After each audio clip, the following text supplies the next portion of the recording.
Boa noite, igreja, graça e paz do Senhor Jesus, amém? Estamos aqui mais uma vez. A gente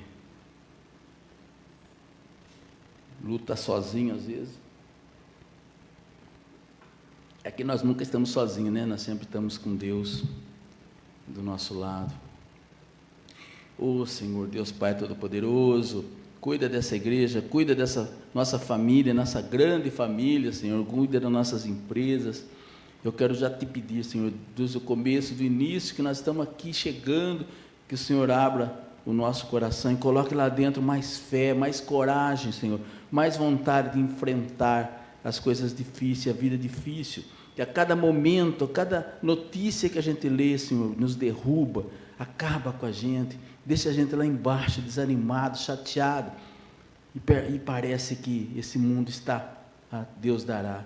Mas nós queremos falar agora, nessa palavra de hoje, eu quero colocar mais esperança nas nossas vidas, apesar das coisas, as palavras duras que vão ser faladas, mas ao mesmo tempo, ela é para encher o nosso coração de esperança.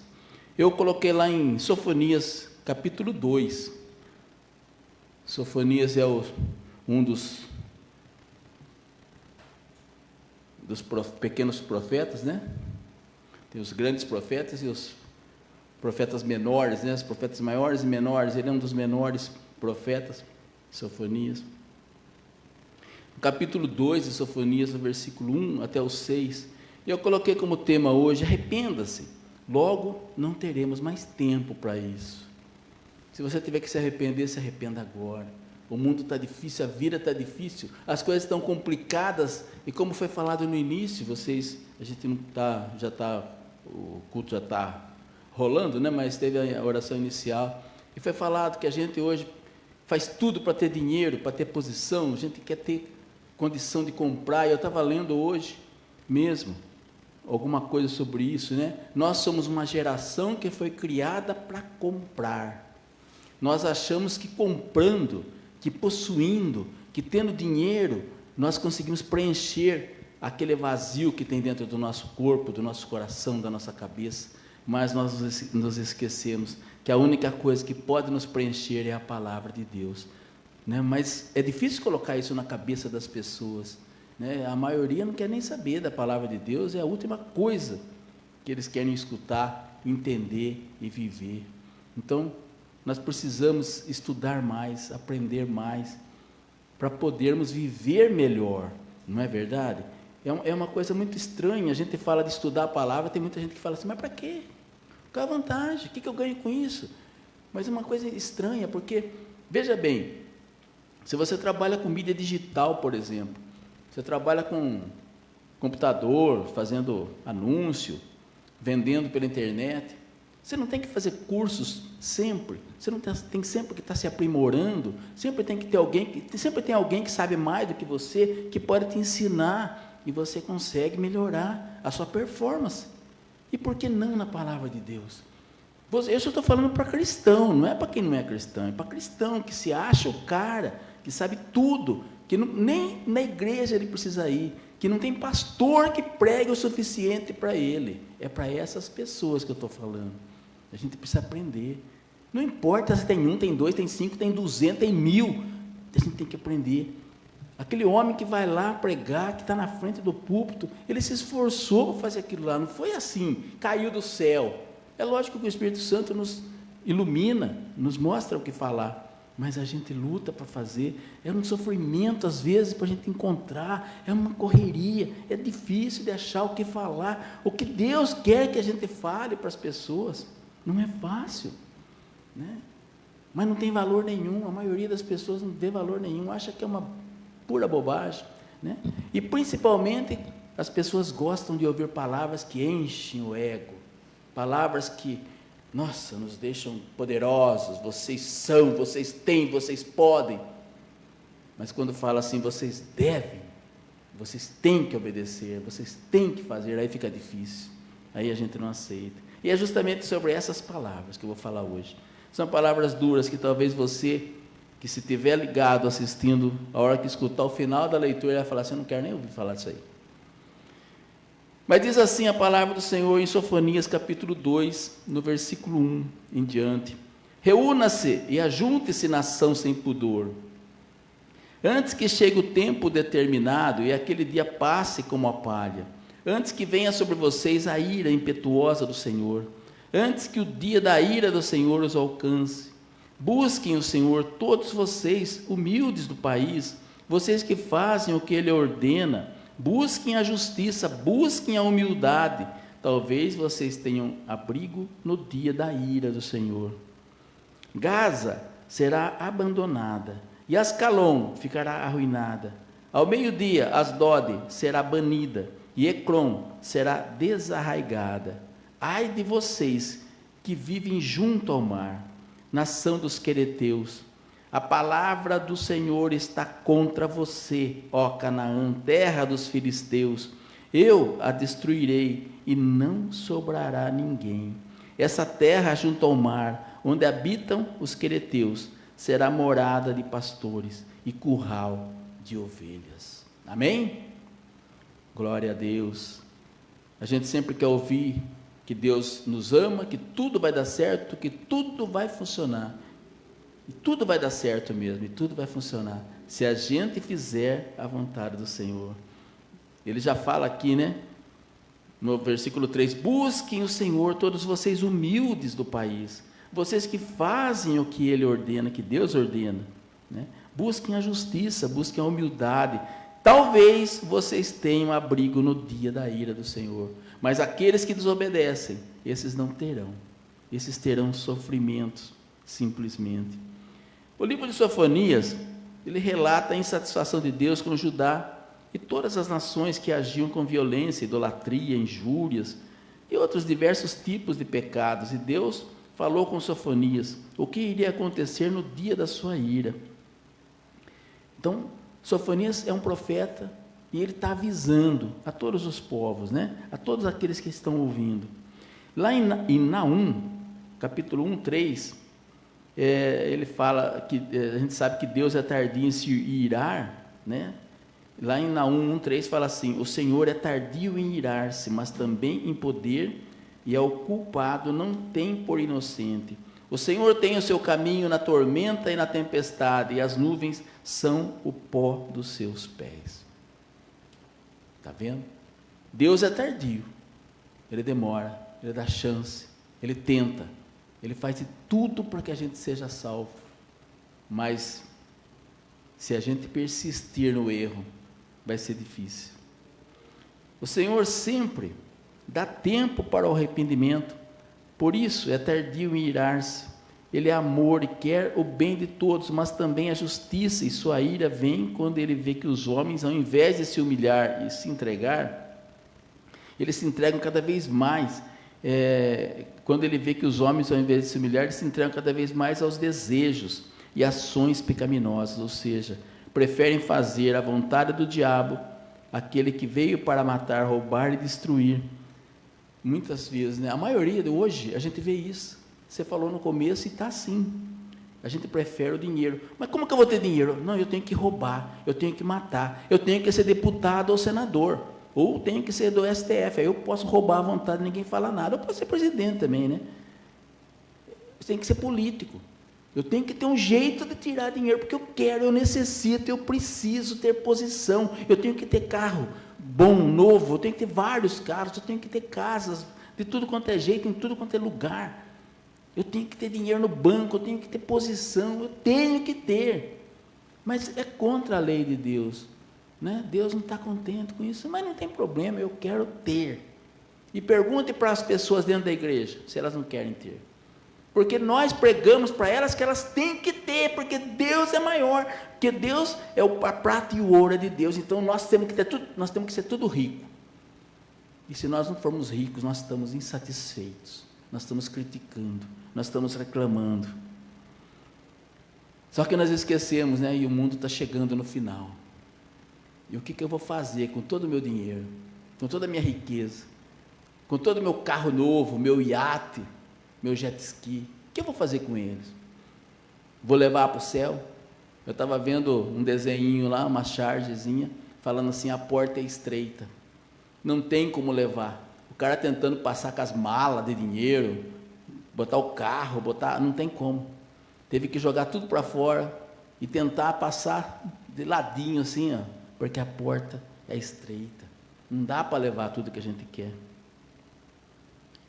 Ele toma atitudes para limpar a terra, fazer com que reconheçam que Ele é Deus e fazer com que todo tipo de mal seja exterminado. Em Sofonias 3:7, né? Ele dizia: certamente me temerás e aceitarás a correção, e assim a sua morada não seria destruída, conforme tudo aquilo porque a castiguei. Mas eles se levantaram de madrugada, corromperam todas as suas obras.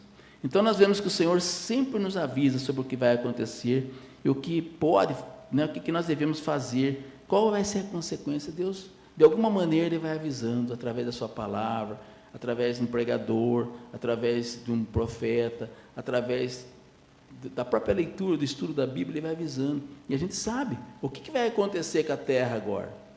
Nós sabemos o que vai acontecer, todo mundo sabe o que vai acontecer, mas vai acontecer. Ontem os Estados Unidos explodiu uma bomba atômica para mostrar que ele tem poder. Aí a Rússia já levou, foi para a China, o Putin, e já levou as caixinhas que explode a bomba atômica por controle remoto, para mostrar para os Estados Unidos que eles também têm, a Rússia também tem, e a China também tem. Agora, se os três inventarem de soltar lá, explodir uma bomba atômica em cada lugar, acaba a Terra, acaba o mundo, implode, entende?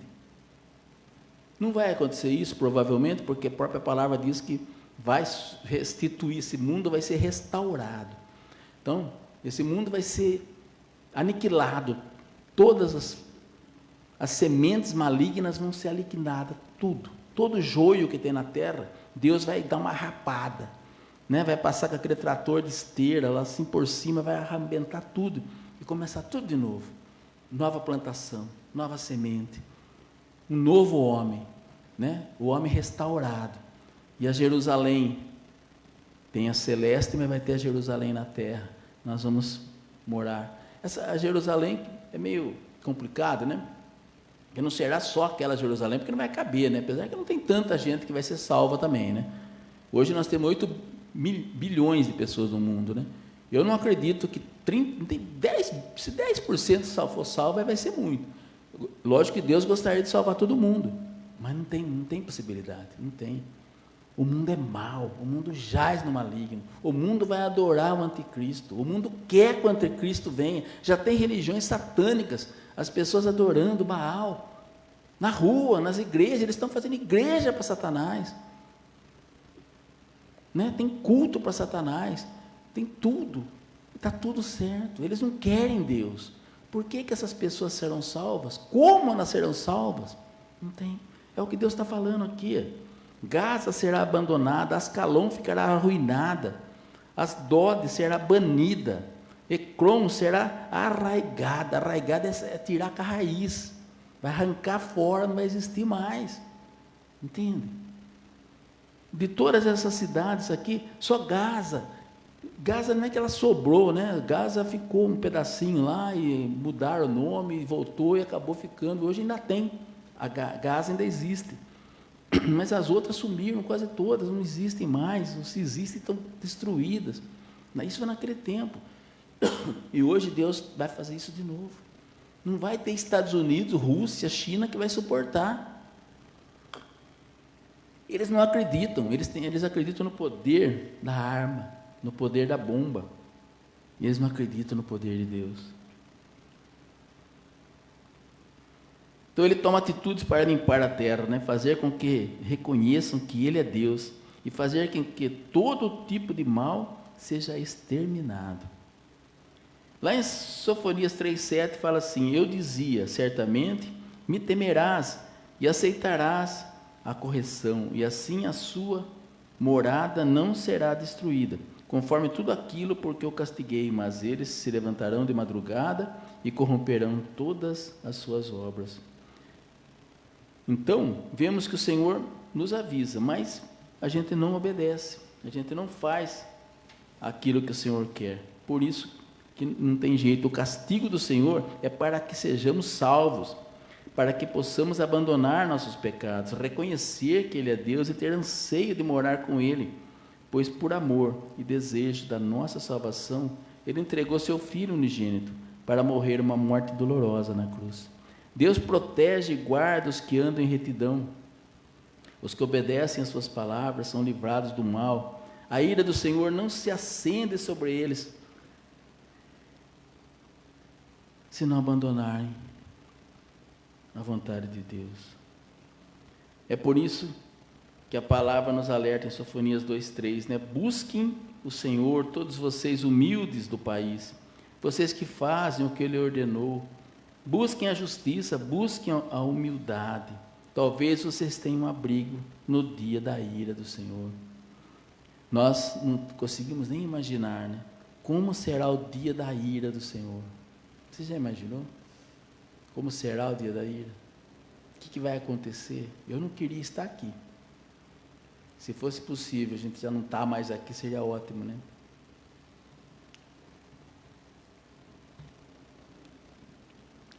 Em Salmo 33, 12, fala assim: bem-aventurada é a nação cujo Deus é o Senhor, e o povo ao qual escolheu para a sua herança. Bem-aventurada é a nação cujo Deus é o Senhor. Infelizmente, hoje o Brasil, pelos nossos governos, Deus não é mais o nosso Senhor. Eles estão tirando tudo, eles estão queimando as Bíblias, eles estão tirando os crucifixos da parede. Não que crucifixo significa alguma coisa, mas era alguma coisa do cristianismo, pelo menos, né? Então, eles estão tirando tudo. Não se pode mais orar nas escolas, não se pode mais fazer nada. Estão arrebentando com tudo. E eles vão, com o tempo, proibir a gente de estar pregando a palavra. Na Suécia, ontem, eles já mandaram queimar todos os livros santos, todas as Bíblias e todos esses livros teológicos que eu tenho aí, por exemplo, né? Flávio Josefo, todos esses caras que falam da teologia, eles mandaram queimar tudo. É sério, queimou tudo, fez uma fogueira, como foi feito no nazismo, por exemplo, né? O Hitler mandou queimar todos os livros que falavam dos judeus. É assim que eles estão fazendo. E nós não estamos ligando para isso. O pior de tudo é que nós não estamos ligando para isso. Nós estamos nas piscinas, nós estamos no churrasco, nós estamos tomando Coca-Cola. Aqueles que bebem estão bebendo cerveja, estão viajando, estão passeando, estão distraindo, estão dando risada, estão vendo televisão, estão se divertindo com tudo quanto é coisa no mundo. Mas não estão pensando nisso. Não estão se preocupando em mudar de vida, em se transformar. Não estão pensando nisso. Bem-aventurada é a nação cujo Deus é o Senhor. Deus é capaz de zelar por uma nação inteira, se seu povo colocá-lo como Deus, como Senhor dos senhores. Porém, a nação que apoia a corrupção, a idolatria, a violência, a injustiça, afasta de si a bonança de Deus, porque Ele não é a favor da injustiça e do pecado, e nós estamos vivendo isso, não só no Brasil. Se fosse só no Brasil, ainda falar, pelo menos, tudo bem, né? Vai só o Brasil, mas não, o mundo está assim. Nós vemos guerra na Rússia, lá na Ucrânia, nós vemos Israel sendo atacada, não só pelo Hamas, mas agora pelo Hezbollah também, do outro lado, estão atacando também. Todo mundo, está todo mundo brigando, lutando e colocando Deus para escanteio. Olhando para a nossa nação, nós vemos que muitas coisas abomináveis aos olhos do Senhor têm sido exaltadas, como se não fosse pecado, como se não entristecesse o coração de Deus. Nós vemos coisas terríveis. Toda semana tem 3, 4 crianças desaparecidas colocadas, que a gente vê na internet, né? Isso que nós vemos, que as pessoas colocam na internet, criança de 10, 8, 9, 4, 5, 12. Onde vão essas crianças? Ninguém sabe, não tem prova de nada, mas aonde vão? Ninguém acha mais, some essas crianças. Ah, mas aconteceu, fugia de casa, não sei o que, o pai maltratava, a mãe maltratava. Será? Será que todas elas têm o mesmo motivo? Por que nós desejamos tanto o aborto? Por quê? Por que nós desejamos tanto liberar as drogas? Por quê? Porque nós não queremos agradar a Deus. Nós queremos o prazer do nosso corpo. Nós queremos tudo que pode nos dar prazer e dinheiro. Uns faz tudo isso pelo negócio, pelo dinheiro, pelo comércio. Outros fazem pelo prazer, simplesmente. Eles abominam Deus. Vemos novelas onde constantemente aparecem cenas de nudez, né? Adultério, violência, como se fosse normal. Festas mundanas onde mulheres mostram seu corpo com tamanha naturalidade, como no carnaval, mesmo em qualquer lugar, né? Para mostrar o corpo hoje também não precisa nem ser na televisão, né? Você anda na rua aí, dá até vergonha de ver, né? Deus tem usado seu povo para pregar o caminho da salvação, mas muitos não estão dando ouvido. Até mesmo alguns que dizem ser cristãos não estão dando crédito. Muita gente dentro da igreja não estão dando crédito para a palavra de Deus. Nós precisamos orar cada vez mais pela nossa nação, pedir ao Senhor misericórdia para que Ele possa guardar os que temem e obedecem ao Senhor. Como fala lá no versículo 3. Nós ainda, os poucos que ainda obedecem, os poucos que ainda oram, os poucos que ainda querem justiça, nós temos que orar, pedir, para que Deus nos proteja na hora da sua ira, que Ele olhe para nós e fale, aqueles lá oraram, aqueles lá obedeceram, tira-os de fora, né? Deus avisa as nações sem pudor o que devem fazer antes que venham sobre eles a ira do Senhor. Vamos nos unir e clamar pela nossa nação para que Deus possa nos guardar e todos possam reconhecer que Ele é Deus. Mas é difícil, às vezes até nós mesmos ficamos pensando, ficamos duvidando, ficamos com falta de fé. Imagina essas pessoas que têm o diabo como Deus, essas pessoas que não estão nem aí com Jesus, com nada, essas pessoas que queimam Bíblia, como que eles vão entender isso? Nós temos que orar, só Deus, só o Espírito Santo para amolecer esses corações. Nós não temos esse poder. Temos que continuar pregando, temos que continuar falando, temos que continuar ensinando, temos que continuar orando, mas não somos nós, não vamos ser nós que vamos resolver isso. O profeta acrescenta detalhes a respeito do julgamento que brevemente virá a nomear nações específicas, né? Ele coloca o nome das nações que virão. Retorna uma descrição de como Deus julgaria por meio da Babilônia esses oráculos de julgamento. São semelhantes aos encontrados em outros profetas, né? Em Amós 1, versículo 6, diz assim: assim diz o Senhor, por 3 transgressões de Gaza, e ainda mais, por 4, não anularei o castigo, porque levou cativas comunidades inteiras e as vendeu a Edom. Porei fogo nos muros de Gaza, que consumirá suas fortalezas. Destruirei o rei de Asdod e aquele que segura o cetro em Ascalon. Então a mesma profecia que está lá em Sofonias também está aqui. O outro profeta Amós está falando, né?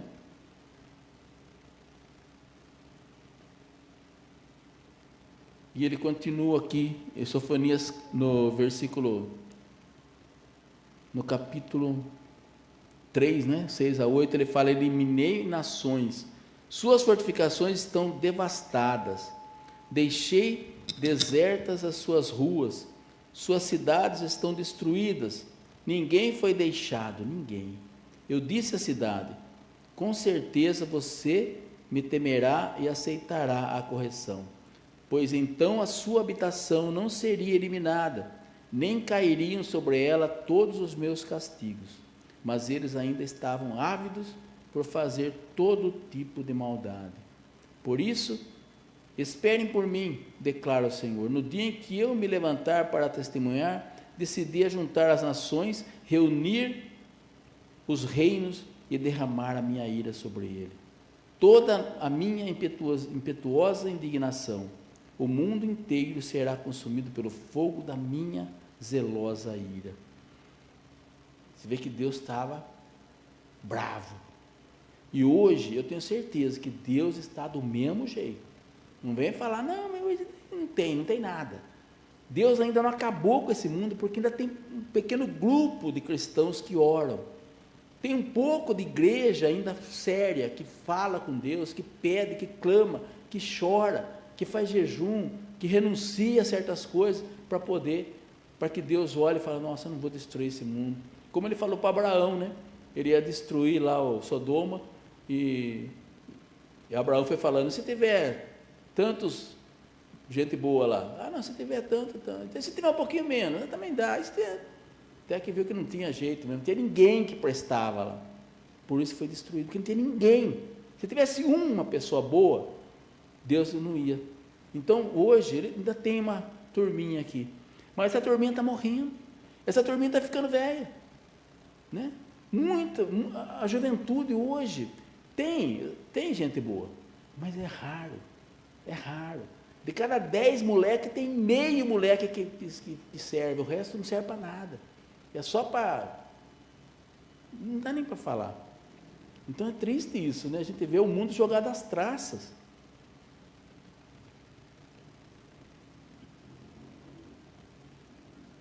A palavra da salvação para o remanescente de Judá, né? Em Sofonias 2, 7 e 9, ele fala, ela pertencerá ao remanescente da tribo de Judá. Ali encontrarão postagem, e ao entardecer, eles se deitarão na casa de Ascalon, pois o Senhor, o seu Deus, cuidará deles, e ele restaurará a sorte deles. Ouvi os insultos de Moabe e as zombarias dos amonitas, que insultaram o meu povo e fizeram ameaças contra o seu território. Por isso juro pela minha vida, declara o Senhor dos exércitos, o Deus de Israel, Moabe se tornará como Sodoma, e os amonitas como Gomorra, um lugar tomado por ervas daninhas e poços de sal, uma desolação perpétua. Ó a praga que Deus está falando, né? E a gente não acredita porque a gente não lê essas coisas. A gente vai ler a partinha do Evangelho, a partinha de Isaías, onde fala coisinhas boas. A gente lê coisinhas pequenas, coisinhas assim, a gente escolhe na Bíblia as coisinhas bonitinhas e lê as coisinhas bonitinhas. Só as coisinhas que fala, será exaltado, você será exaltado, né? Deus é contigo, né? Sua vida vai ser maravilhosa, você cada dia vai estar mais rico, beleza, né? O remanescente do meu povo saqueará, os sobreviventes da minha nação herdarão a terra deles. Assim como uma palavra de esperança a respeito das nações, encontra-se espalhado ao longo desses oráculos, lá em Sofonias 2,11. O Senhor será terrível com eles, quando destruir todos os deuses da terra. As nações de todo o mundo adorarão cada um em sua própria terra.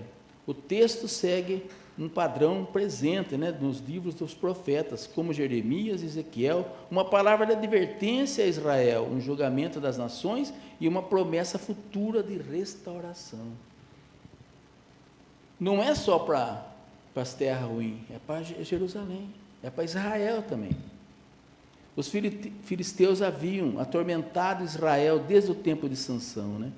Lá a gente vê, fala assim, os israelitas voltarão a fazer o que o Senhor reprova, e por isso o Senhor os entregou nas mãos dos filisteus durante 40 anos. Você vê, na época de Sansão, sempre aconteceu isso, é o que eu falei agora, está acontecendo essa guerra aí, porque de alguma maneira Israel soltou da mão de Deus, de alguma maneira eles abandonaram o Senhor, eles estão voltando, eles estão percebendo aqui por si, porque eles têm uma coisa de bom, eles são inteligentes, coisa que nós aqui no Brasil nós não somos. Nós percebemos que nós estamos indo para Anhã, para Preto Velho, para tudo quanto é coisa, estamos desligando de Jesus, né? A gente percebe que está acontecendo isso, mas ninguém se dá conta disso, ninguém liga, a gente não se ajoelha, não tem aquele multidão de gente se arrependendo. Em Israel, a multidão, você vê lá o Muro das Lamentações, está lotado de gente orando, sabe aquele espaço todo lá? Está cheio, inteirinho aquilo lá, lotado, e o dia todo, o pessoal orando, pedindo, clamando, entende? É diferente, e Deus vê isso.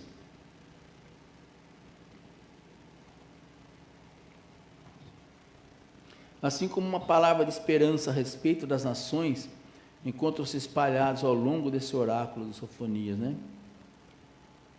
O texto segue um padrão, então, né? E os filisteus haviam atormentado Israel desde o tempo de Sansão. O castigo do Senhor é para que sejamos salvos, para que possamos abandonar nossos pecados, reconhecer que Ele é Deus e ter anseio de morar com Ele. Nós cantamos aqui, né? Eu quero conhecer Jesus. Cada vez mais eu quero conhecer Jesus, e nós temos que ter esse desejo no coração. Eu quero conhecer melhor. Ah, mas eu já conheço ele. Será que você conhece? Outro dia eu vi um negócio interessante. A pessoa perguntou assim: você conhece o Neymar? Eu falei: claro que eu conheço. Ah, você conhece? Eu falei: claro, o Neymar é o jogador lá, tal. Ah, você conhece. Então, se você for na casa dele, tocar a campainha, ele vai abrir a porta, vai chamar você para dentro e vai servir um café para você. Aí parou, né? Falou: acho que não, né? Claro que não. Você conhece ele, mas ele não conhece você. E por que ele não conhece você? Porque não teve oportunidade, porque não deu certo vocês se encontrarem, porque você não foi antes conhecer ele em um lugar público, né? Você não foi atrás dele, você conhece ele de ver. Nós fazemos isso com Jesus. Nós conhecemos Jesus. Quem é Jesus? Aquele assim, ó, que está na cruz, barbudo. Não é assim que nós conhecemos Jesus? Né? Aquele que saiu, ressuscitou, é Jesus, filho de Deus, é aquele filho de Maria. Conhecemos Jesus. Mas será que ele conhece a gente? Será que ele olha para a gente e fala assim: epa, pode vir? Será que ele olha para mim e fala: pode vir, pastor, chega mais, você é amigo, você é chegado, vem tomar um café aqui no céu comigo? Será que ele fala isso? Será que ele vai olhar para mim e vai me reconhecer? Ou será que ele vai olhar e falar: quem é você? Não te conheço. Está lá na palavra, né? Eu não te conheço. Aparta de mim, Satanás. Sai para lá. Teu lugar é lá com os bodes, não com as ovelhas. Olha só. Esse exemplo do Neymar aí eu achei muito interessante, porque a gente fala de Deus e fica querendo pensar: mas Deus, mas com o Neymar é a mesma coisa. Ou com o presidente, ou com o prefeito aqui da cidade mesmo. Vai lá na casa do prefeito: eu conheço o prefeito, conheço, vai lá, vai tomar um café com ele, ver se ele recebe você, se você nunca viu ele, né, pessoalmente. E é assim que nós fazemos. Mas como que eu vou ver Jesus pessoalmente? Em oração. A hora que você ajoelha e ora.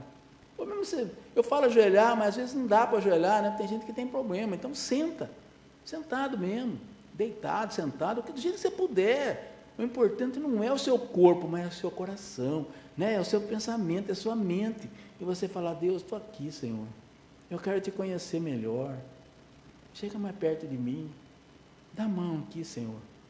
Oh, Jesus, obrigado por estar comigo.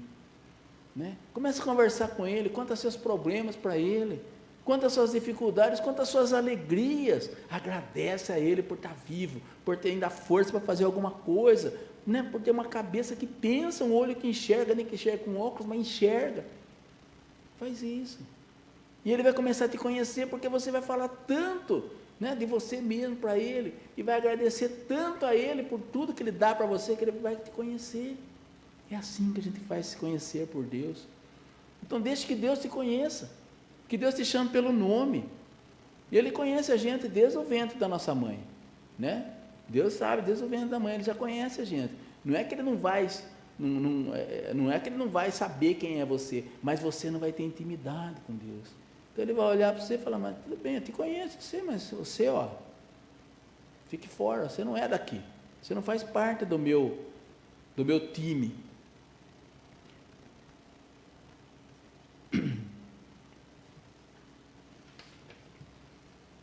Os judaístas, né, que sobrevivessem ao julgamento e voltassem para a terra, possuiriam a terra dos filisteus. Os fracassos daqueles que retornaram do exílio causou um atraso nesse cumprimento, né, dessa palavra. Ela começou a ser cumprida depois da primeira vinda, né, de Cristo.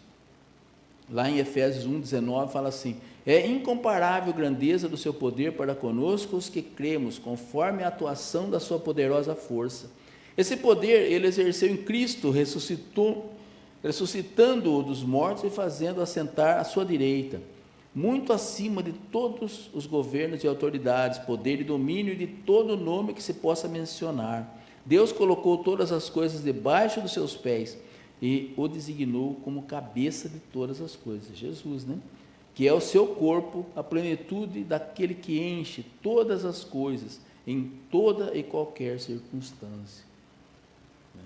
Olha que Deus fez isso com Jesus, colocou ele acima de todos nós. Né? É incomparável a grandeza do poder de Deus para fazer tudo isso. Né? Não dá para comparar Deus, o poder de Deus, com o poder do presidente. O presidente da Rússia pode acabar com tudo. O poder do presidente da Rússia perto do poder de Deus não dá nem para pensar. E o poder que ele tem é porque Deus deu para ele. Nós temos que entender isso. É difícil entender isso. Eu mesmo tenho uma dificuldade muito grande em entender que Deus deu poder para o Lula. Para mim, dói muito no coração saber que Deus permitiu aquilo que aconteceu. Mas, enfim, é de Deus. Nós temos que entender isso. Né? Nós temos que entender. Por mais chato, horrível, eu não entendo e não odeio essa ideia. Para mim não vai. Mas foi Deus que fez. E tudo que Ele faz é bem feito. Então eu tenho que achar, né? Tenho que de alguma maneira entender isso. Dolorido, mas tenho que entender. Que Ele botou aquela coisa no lugar lá, né? Fazer o quê? Mas Deus fez isso com vários reis. Se você for ler a Bíblia, você vai ver quantos reis Ele colocou para ter poder, para dominar todo mundo, para poder dominar Israel, para dar uma lição em Israel. Deus tudo pode. A primeira vinda de Cristo não será completamente cumprida até que Cristo volte e conceda domínio ao seu povo na nova terra. Está lá em 2 Timóteo, né? Está dizendo, essa palavra é digna de confiança. Se morrermos com Ele também viveremos. Se nós morrermos com Cristo, nós também viveremos com Ele. Porque Ele fala que lá no céu Ele já está preparando umas moradas para nós. Mas é tão complicado isso, né? O duro é que a nossa função não é a gente se salvar, né? Porque se for pensar bem, veja bem, pense assim, né? Eu quero me dar bem na vida, eu só penso em mim, eu não tenho família, não tenho filho, não tenho esposa, não tenho ninguém, só eu vou estudar, eu vou trabalhar, eu vou me dedicar ao máximo, aí eu vou fazer umas falcatruas por baixo do pano aí, e vou ficar rico, milionário, para mim, só para mim. Eu vou ter tudo que eu quero, e não quero ter ninguém comigo. Não vou gastar dinheiro com ninguém, só comigo. A gente pode até fazer isso aqui, né? Tem muita gente que faz isso. Mas na salvação, é uma coisa, eu não sei se todo mundo sente isso, mas a gente não quer ser salvo sozinho. Né? A gente quer ser salvo, lógico, a primeira coisa é a gente agarrar na mão de Deus e não perder esse foco. Mas a gente tem que levar a esposa, a gente tem que levar os filhos, a gente tem que levar as netas, a gente tem que levar os amigos, a gente tem que levar a igreja, a gente tem que levar os que trabalham com a gente, a gente tem que levar todo mundo. A gente tem que encher um avião, um ônibus, sei lá o quê, bem grande, com todas as pessoas que a gente ama. Não é isso que a gente pensa? A salvação, a gente não quer, só que a gente sabe, quem não for salvo, o que vai passar, o sofrimento que vai ter quem não for salvo. Nós não queremos isso para ninguém. Então, quando a gente fala que metade, que, sei lá, 70% do mundo vai ser perdido, a gente não fala isso com prazer. A gente fala isso chorando. E a gente sabe que vai ser difícil. Que mais de 70% hoje não está nem aí. Não estão nem aí com nada. Uma grande maioria não quer nem que você fale em Deus. Se você falar em religião, em Deus, eles abominam a ideia. A outra parte, eles adoram o capeta, eles não querem saber de Deus também. Tem outra parte que no lugar de Deus, eles têm lá Yansan, eles têm o Buda, eles têm o Maomé, sabe, eles têm outras coisas, cada um, mas Deus, Jesus, é difícil, a maioria não quer.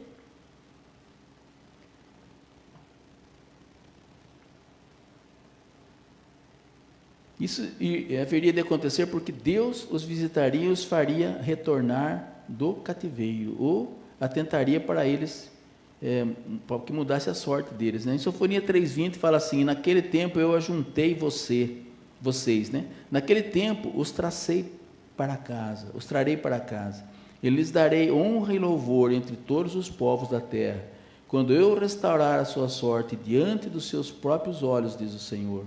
O verdadeiro reino pertence ao Senhor, de quem também é o domínio para todo sempre. O verdadeiro reino não é nosso, é de Deus.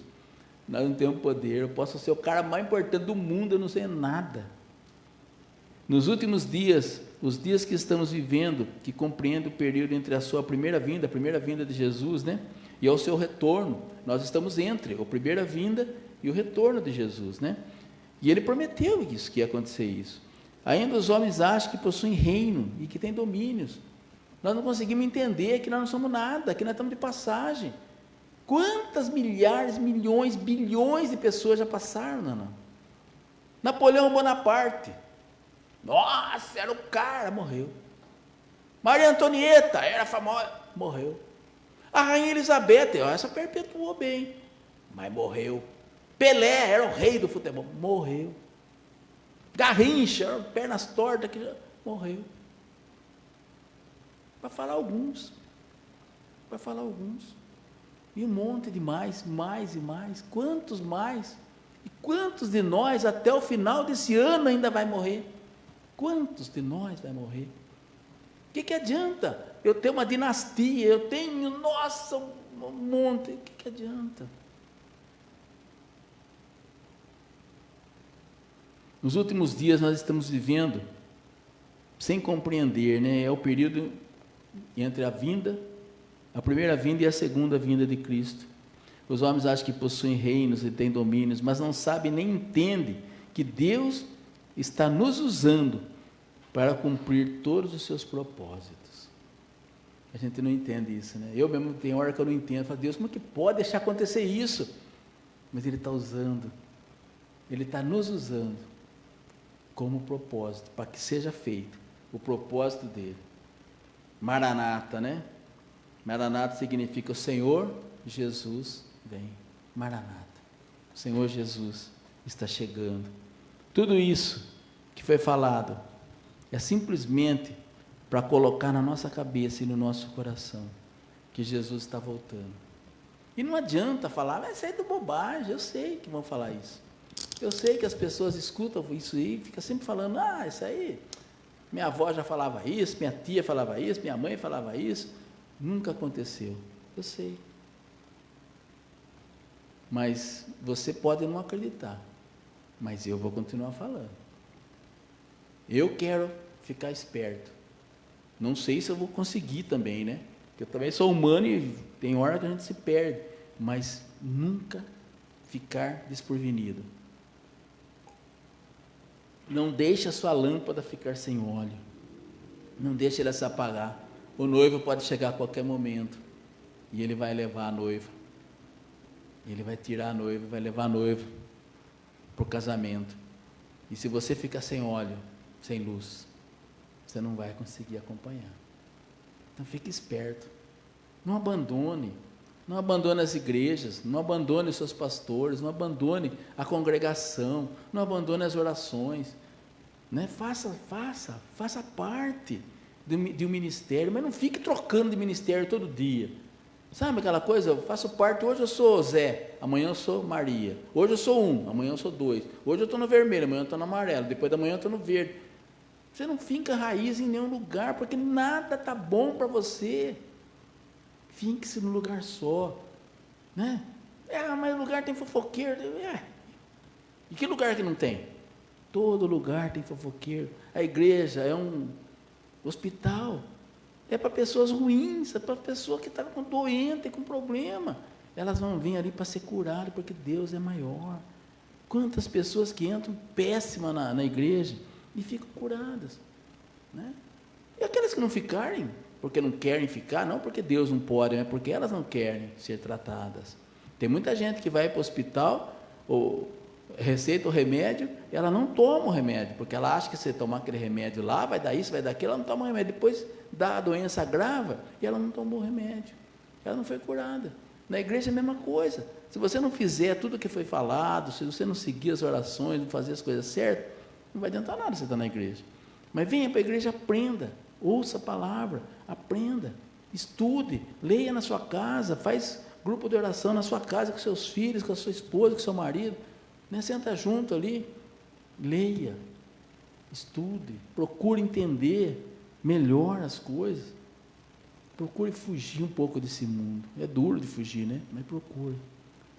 E fique preparado, porque a hora que a gente menos esperar, o Senhor Jesus vai descer e vai levar a igreja. Quem é a igreja? Eu não posso ser igreja sozinho. Eu posso ser um tijolinho da igreja, mas a igreja é um mutirão de gente. É muita gente junto para fazer o alicerce, fazer as paredes, as portas, fazer o telhado. É muita gente junto. É difícil a gente subir sozinho, só um vai. Não, nós temos que estar junto. Nós temos que estar dando a mão para o outro, falar: Deus, leva minha esposa, Senhor. Faz com que minha esposa se arrependa. Faz com que meu marido aceite Jesus e venha para a luta junto com a gente. Orem por todos nós. Lutem por todos nós. Que a gente consiga ser diferente. Que a gente consiga ser uma pessoa iluminada. Que as pessoas nos olhem e sintam prazer de ficar com a gente, de estar do nosso lado, de ouvir a gente falar. Senhor, transforma todos nós, que todos nós possamos ser assim. Que a gente ouve as histórias de Jesus, onde ele passava, aquela multidão estava do lado dele. A gente sabe que a maioria era interesseiro, ia lá só para conseguir milagre, para conseguir comida de graça, mas tinha muita gente que estava do lado dele porque amava Jesus, porque realmente apreciava, porque ele era iluminado. Nem todos viam a luz, mas aqueles que viam não conseguia desgrudar dele, não conseguia sair de perto. Então que essa luz de Jesus esteja em nós, e que nós consigamos atrair as pessoas para nós, e que nós façamos coisas boas quando estivermos junto com as pessoas, que nós falemos coisas boas, que nós façamos coisas boas, que nós, não ficar afagando o ego, mas que nós falamos as verdades, e que nós consigamos levar o maior número de gente possível para a salvação, através de Jesus. Nós não podemos salvar ninguém, mas nós podemos levar as pessoas para Jesus, para que elas sejam salvas. Amém? Glória a Deus. Vamos fazer uma oração, depois se faz a oração pelos pedidos. Deus Pai Todo-Poderoso, obrigado, Senhor, pela palavra, obrigado por estar conosco em todos os momentos, nas horas difíceis, nas horas fáceis, nas horas complicadas. O Senhor está sempre conosco. Obrigado, Senhor. Continue cuidando de mim, da Ana, Senhor. Continue cuidando da nossa igreja. Continue cuidando das nossas escolas. Esteja sempre conosco, Senhor. E não deixe que a gente desanime, Senhor. Esteja à frente. E nos dê uma luz para que nós possamos fazer sempre a sua vontade. É o que nós pedimos e já até agradecemos. Amém. Glória a Deus.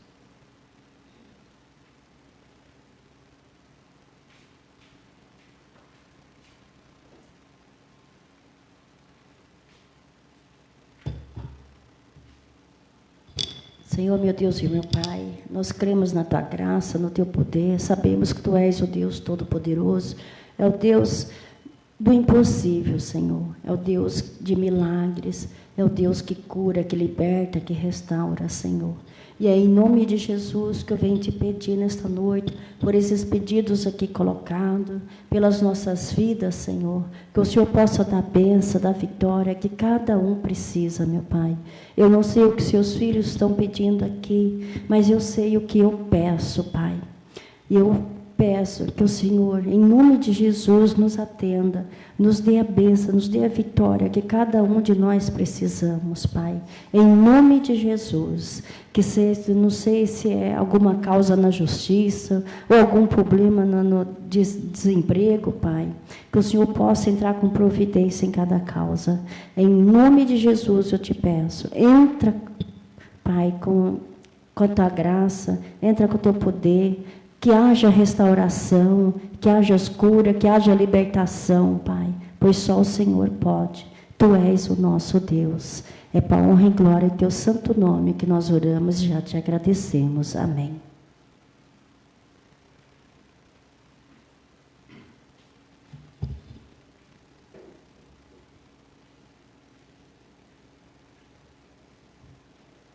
Muito bem. Nós vamos encerrar nosso culto hoje. Tem algum pedido especial?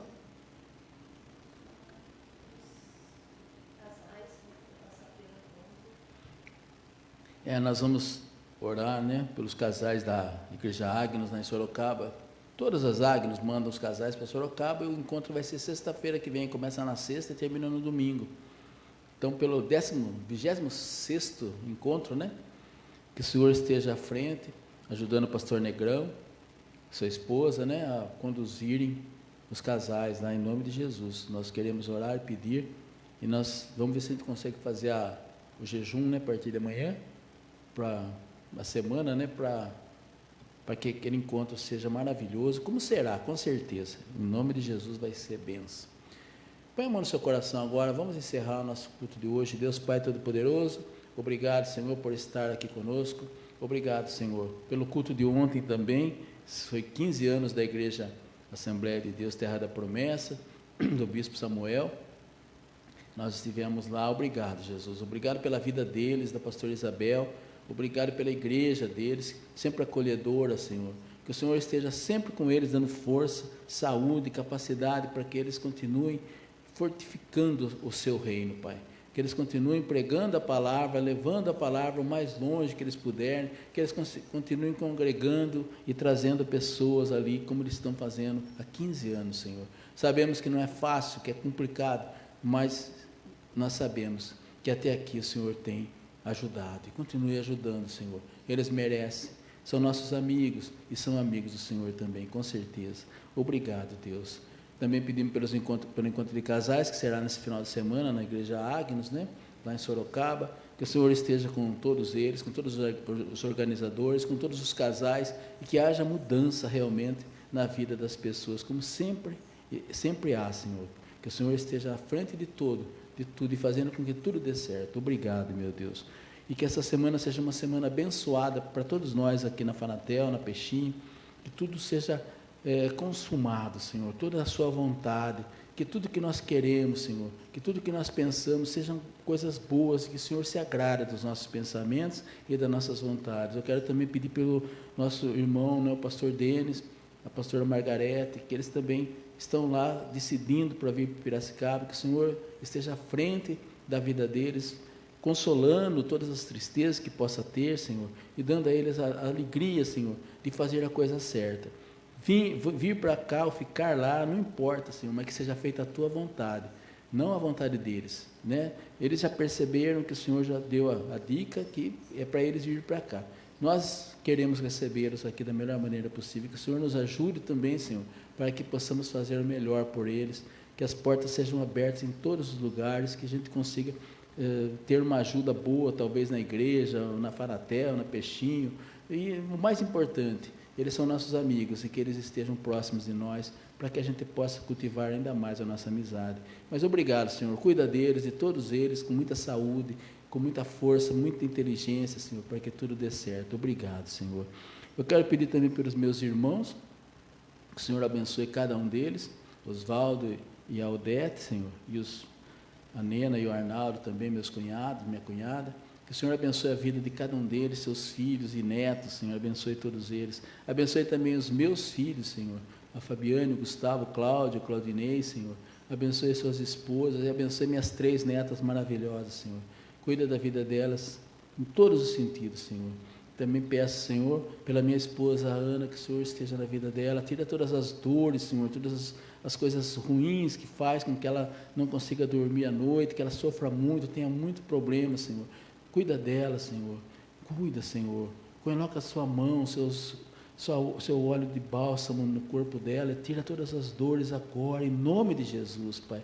Que ela seja curada, Senhor, e que ela não sinta mais dores como ela sente, Senhor, que ela possa viver tranquilamente, dormir tranquilamente, trabalhar tranquilamente, Senhor, sem tantas dores, Senhor. Abençoa a vida dela em nome de Jesus. Eu quero pedir também pela igreja, Senhor, que o Senhor abençoe a nossa igreja Terra Nova, que o Senhor esteja conosco em todos os momentos e que cada vez a gente possa ter mais visão do que o Senhor espera de nós e que nós possamos crescer na Tua visão e na Tua vontade, Senhor. Esteja conosco, nos abençoando. Quero pedir também pelos nossos funcionários, nossos colaboradores e todas as empresas, todos eles, que o Senhor esteja na vida de cada um, Senhor. Que o Senhor sabe que cada um precisa, que cada um necessita, mais do que eu. Então, cuida deles, Pai. Cuida de cada um deles, em nome de Jesus, Pai. E cuida dos nossos amigos, aqueles que nos amam, aqueles que estão sempre conosco, Pai. Cuida de todos eles, é o que eu te peço e te agradeço, em nome de Jesus. E agora nos leve para casa na tua bênção, na tua misericórdia, e que nós tenhamos uma semana maravilhosa nas tuas mãos, Pai. Obrigado, Senhor. E o Senhor os abençoe e os guarde, faça resplandecer o rosto sobre vocês e tenha misericórdia de todos. O Senhor levante o rosto sobre vocês e lhes dê a paz. E que a graça do Senhor Jesus Cristo, o amor de Deus nosso Pai e as consolações do Espírito Santo sejam com todos, desde agora e para sempre. Todos digam amém. Vamos em paz, que o Senhor nos abençoe. Uma boa noite a todos.